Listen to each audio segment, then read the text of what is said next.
आपने कई बार बहुत से लोगों को यह कहते सुना होगा कि उन्हें 10% ब्लॉकेज है, 20% ब्लॉकेज है या 60% ब्लॉकेज है। तो ये ब्लॉकेज क्या होता है और इसका पता हमें कैसे चलता है? आज की वीडियो में हम उसी के बारे में बात करने वाले हैं। पहले हम जान लेते हैं कि ब्लॉकेज होता क्या है। देखिए, जिस तरह से हमारे पूरे शरीर को खून की या ब्लड की सप्लाई की ज़रूरत होती है, उसी तरह से हमारे हृदय को भी ब्लड की सप्लाई की ज़रूरत होती है। उसके लिए हमारे हार्ट में एक आर्टरी पाई जाती है जिसे कि हम कोरोनरी आर्टरी कहते हैं। तो कभी कभी इसमें ब्लॉकेज हो जाता है।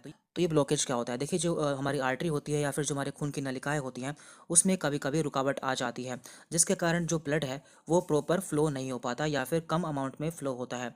इसका कारण क्या है? कभी कभी जो हमारी आर्टरीज होती हैं उसमें कोलेस्ट्रॉल या फिर जिसे हम प्लेग बोल देते हैं, वो जमा हो जाता है, जिससे जो उसका रास्ता है वो सिकुड़ता जाता है या फिर नैरो होता जाता है, जिससे धीरे धीरे ब्लड का जो फ्लो का अमाउंट है वो कम होता जाता है। तो यह जो रुकावट होती है या फिर जो ब्लॉकेज होता है, ये स्टार्टिंग में कम होता है।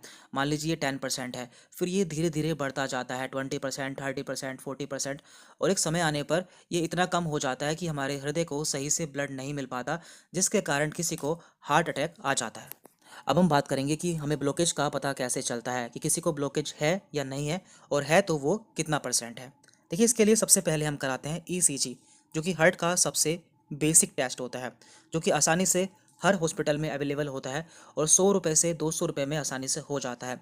इससे हमें हार्ट के करंट का पता चलता है, और 90 से 99% केसेस में इससे हमें ब्लॉकेज या फिर हार्ट अटैक का पता चल जाता है। लेकिन ईसीजी टेस्ट की कुछ लिमिट्स होती हैं जिसमें हमें हार्ट अटैक या ब्लॉकेज का पता नहीं चल पाता। तो वो कौन कौन सी लिमिट्स हैं? लिमिट नंबर 1, यदि ब्लॉकेज काफ़ी कम होता है, मान लीजिए किसी को 20 या 30% ब्लॉकेज है, तो ऐसे में ईसीजी के द्वारा हमें ब्लॉकेज का पता नहीं चलता। नंबर 2, यदि किसी को हार्ट अटैक आया है और जो उसका दर्द है वो खत्म हो गया है, यानी कि उसे इस समय दर्द नहीं है, तो ऐसी कंडीशन में यदि हम उसका ईसीजी कराते हैं तो उसकी ईसीजी रिपोर्ट नॉर्मल आ सकती है, और हमें ब्लॉकेज होते हुए भी ब्लॉकेज का पता नहीं चलता है।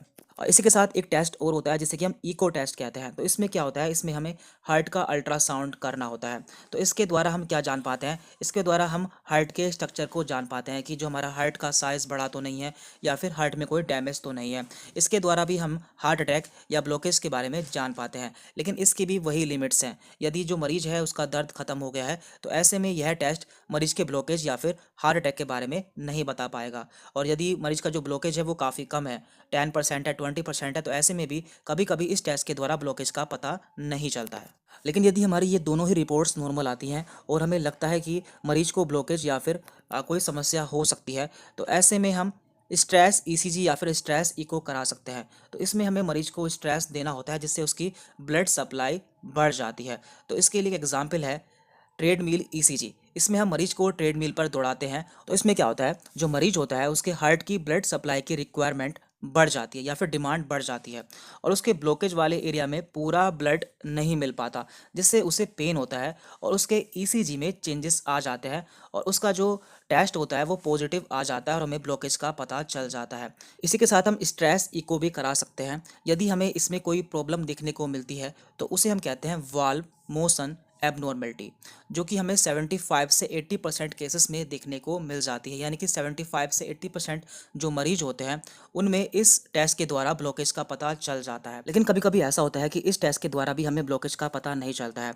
यदि किसी मरीज का जो ब्लॉकेज है वो काफ़ी बड़ा है, यानी कि 80% है, 90% है, तो हमें इसके द्वारा आसानी से ब्लॉकेज का पता चल जाता है। लेकिन यदि किसी मरीज का जो ब्लॉकेज होता है वो 10%, 20% होता है, यानी कि काफ़ी छोटा होता है, तो इसके द्वारा हमें पता नहीं चलता। तो ऐसे में हम एंजियोग्राफी कराते हैं। लेकिन एंजियोग्राफी जो होती है वो काफ़ी इन्वेजिव होती है, क्योंकि इसमें क्या किया जाता है? इसमें हमारी जो आर्टरी होती है उसमें पंचर किया जाता है, और इससे हमारे हार्ट में भी डैमेज हो सकता है। और जो एंजियोग्राफी होता है ये काफ़ी महंगा टेस्ट भी होता है, और बार बार कराने से ये हमारे हार्ट को डैमेज भी कर सकता है या फिर हमारे लिए प्रॉब्लम भी क्रिएट कर सकता है। इसलिए हम एंजियोग्राफी टेस्ट जल्दी से नहीं कराते हैं। सबसे पहले हम ईसीजी कराते हैं। ईसीजी में यदि हमें रिपोर्ट नॉर्मल देखने को मिलती है और हमें लगता है कि मरीज को ब्लॉकेज हो सकता है, तो ऐसे में हम स्ट्रेस ईसीजी करा सकते हैं, जिससे कि हमें 70 से 80% केसेस में ब्लॉकेज का पता चल जाता है। यदि हमें उस समय ब्लॉकेज का पता चल जाता है और हमें उसे ब्लॉकेज को प्रॉपर देखना होता है, तो ऐसे में हम एंजियोग्राफी करा सकते हैं। यानी कि एंजियोग्राफी हमें बिल्कुल लास्ट में कराना होता है, क्योंकि एक इन्वेसिव टेस्ट होता है। तो इस प्रकार से ब्लॉकेज का पता लगाया जाता है। यानी कि यदि हमारे पास में कोई मरीज आता है तो सबसे पहले हम उसका ईसीजी कराएंगे। यदि हमें उसमें प्रॉब्लम नहीं मिलती है या फिर प्रॉब्लम को हमें अच्छे से देखना होता है तो उसके बाद हम स्ट्रेस ईसीजी या फिर स्ट्रेस इको कराते हैं।